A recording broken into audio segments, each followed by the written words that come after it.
Kita masuk pada halal haram kegiatan panitia kurban. Dia mendapatkan harga sapi di angka 21 juta. Berarti iurannya berapa? 3 juta. Padahal kemarin sahibul kurban diminta untuk iuran 3,5 juta. Berarti di situ ada selisih berapa? 500.000 per orang. Pertanyaannya, sisa ini punya siapa? Panitia sebagai orang yang diberi amanah. Kalau dia dikasih fee oleh penjual sapi, berarti fee punya siapa?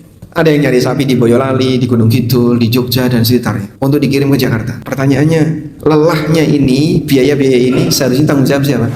Bismillahirrahmanirrahim. Kita masuk pada halal haram kegiatan panitia kurban. Pertama, saya akan memberikan rincian terlebih dahulu untuk kasus panitia melakukan pengadaan sapi. Panitia melakukan pengadaan sapi ada dua kemungkinan. Satu, panitia menjadi wakil bagi sahibul kurban. Panitia jadi wakil bagi sahibul kurban. Bentuknya gimana Pak panitia jadi wakil bagi sahibul kurban? Panitia menawarkan diri kepada sahibul kurban, siapa yang mau berkorban, kami bisa mencarikan sapi. Sehingga di posisi ini panitia belum dapat sapi. Dia belum dapat sapi, belum transaksi sapi dengan penjual dan seterusnya. Lalu kemudian ada beberapa orang sahibul korban yang tertarik untuk iuran sapi. Karena dia adalah wakil dari sahibul korban, yang namanya wakil, dia harus melaksanakan sesuai yang diamanahkan oleh yang mewakilkan. Ada kaidah yang mengatakan al-wakil bimanzilatil muwakkil.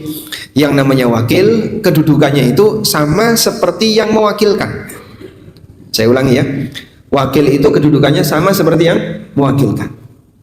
Sehingga tasarruful wakil, aktivitas muamalah yang dilakukan oleh wakil itu mengikuti apa yang terbaik untuk yang mewakilkan.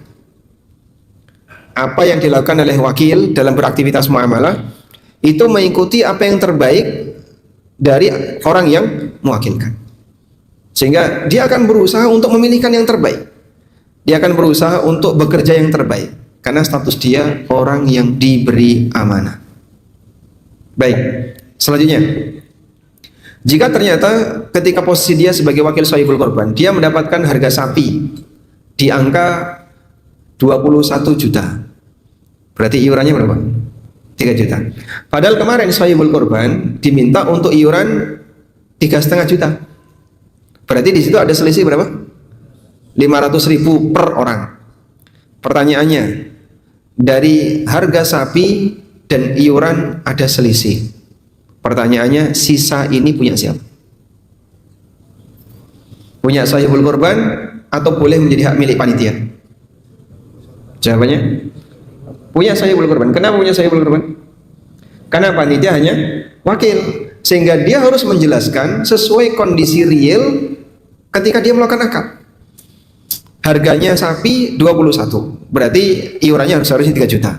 Sementara sisa 500 terkumpul di panitia, maka wajib untuk dikembalikan oleh panitia. Sudah? Yang kedua, bagaimana kalau penjual sapi ngasih fee? Penjual sapi ngasih fee misalnya 1 juta. Tapi fee itu tentu saja kan penjual tidak menghubungi sahibul korban 7 orang tadi. Dia langsung kasihkan ke panitia. Per sapi 7 juta. Per sapi 1 juta. Pertanyaannya, fee yang diberikan oleh penjual sapi itu milik panitia atau milik sahibul korban? Milik panitia atau sahibul korban? Ya, pemilik sapi atau penjual sapi ngasih fee 1 juta lewat panitia. Nah, 1 juta ini milik sahibul korban atau panitia? Wallahu a'lam. Milik siapa? Baik, saya kasih ilustrasi ya. Saya kasih ilustrasi. Insya Allah nanti Bapak Ibu bisa menjawab. Di sebuah instansi pemerintah ada bagian pengadaan. Lalu kantor membutuhkan ATK dengan budget total 30 juta. Kemudian tentu saja untuk melakukan pengadaan itu bukan kepala kantor yang turun Pak ya, tapi bagian apa Pak? Bagian pengadaan. Bagian pengadaan yang berhubungan dengan toko ATK. Setelah dilakukan transaksi dengan total nilai 30 juta, toko ini memberikan fee amplop ke bagian pengadaan. Pertanyaannya, boleh diterima atau tidak? Kenapa? Suap? Boleh? Kembalikan kah? Jadi amplop ini misalnya isinya 5 juta. 5 juta ini haknya siapa? Bagian pengadaan atau haknya kantor? Kenapa? Haknya kantor. Karena dia kan wakilnya kantor. Sehingga yang belanja 30 juta ATK ini bukan dia tapi kantor. Berarti diskonnya punya kantor. Nah terus haknya bagian pengadaan ini apa? Loh, bukannya kamu sudah digaji? Kau bekerja untuk instansi tempat kau bekerja, dan karena itu kau digaji baik bulanan atau sesuai dengan proyek yang ada. Maka kalau ada fee dari klien atau supplier, itu seharusnya haknya tempat kau bekerja, bukan milik dia pribadi. Insya Allah kita paham ini. Yang paham korupsi ngerti.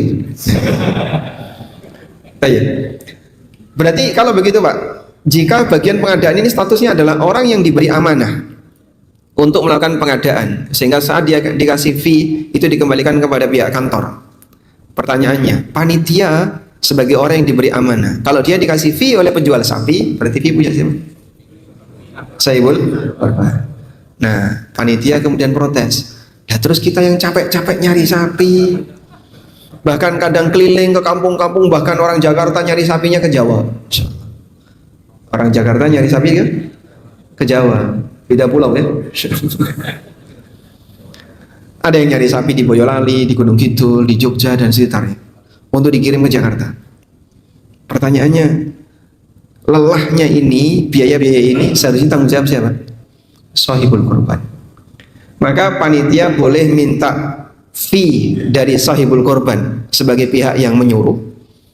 Panitia boleh minta biaya semua kebutuhan pengadaan, karena dalam posisi ini panitia telah bekerja untuk mereka. Ini yang disebut dengan wakalah bil ujroh, menjadi wakil tapi minta bayaran.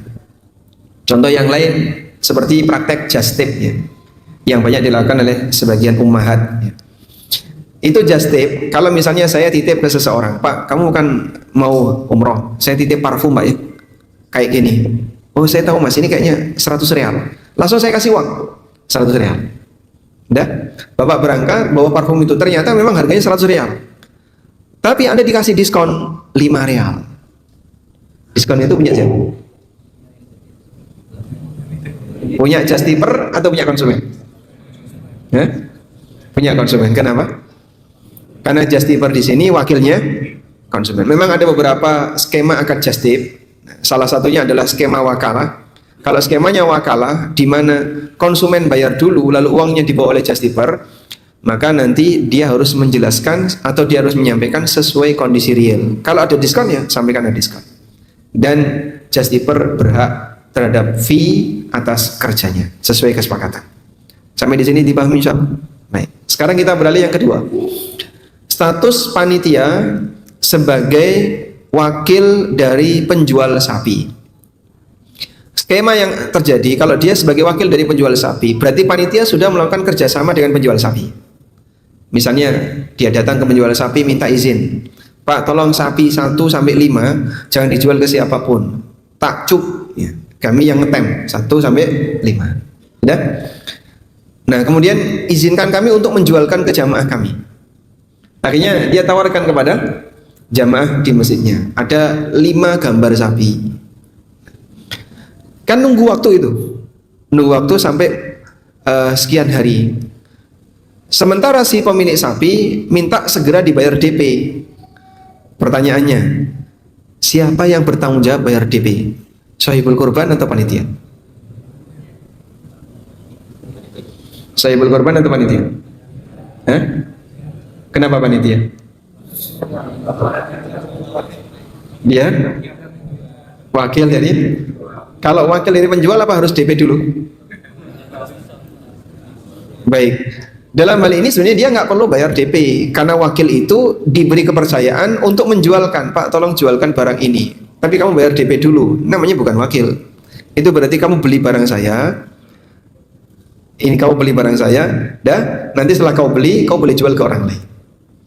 Nah kalau dia wakil dari penjual sapi, berarti sebenarnya dia nggak perlu bayar DP, tapi dikasih batas. Misalnya sepekan untuk menawarkan ke jamaah. Kalau nggak ada yang tertarik, kembalikan. Agar dia nanti bisa buka penawaran keluar. Sampai di sini paham ya? Ini status panitia sebagai broker dari pemilik sapi. Nanti fee-nya dari pemilik sapi. Fee dia dari pemilik sapi. Dah.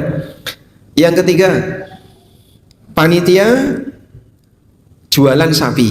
Nah, kalau panitia jualan sapi, berarti dia harus beli dulu. Karena syarat oleh seseorang itu boleh menjual adalah sudah membeli alias sudah memiliki, baru kemudian setelah itu dia menerima, barulah dia boleh jual ke orang lain. Sebagaimana sabda Nabi SAW, la tabi' ma laysa indak, jangan kau menjual barang yang tidak kau miliki. Saya belum punya mobil, saya foto mobil orang, tak upload, tak iklankan, dijual harga sekian, boleh nggak? Kenapa nggak boleh? Karena saya tidak memiliki. Kau menjual mobil sementara kau tidak memilikinya, tidak boleh. Menawarkan boleh, tapi menjual tidak boleh. Maka dalam hal ini, kalau panitia mau menjadi penjual sapi, ketentuannya adalah dia DP dulu ke penjual sapi, sehingga sudah membeli sapi itu. Selanjutnya dia terima dengan cara datang ke kandang untuk melihat, untuk menerimanya. Baru setelah itu dia boleh menjual ke para jamaah. Nanti dia boleh ngambil margin dari aktivitas ini. Baik, insya Allah tiga ini dipahami bedanya baik. Jadi kalau yang pertama, dia dapat instruksi dari sahibul kurban untuk mencarikan barang. Kalau yang kedua, dia diberi hak oleh pemilik sapi untuk menjualkan barang. Kalau yang ketiga, dia beli dulu, setelah itu dijual ulang dengan ngambil margin. Dan tiga-tiganya boleh, namun ada aturan yang berbeda. Baik.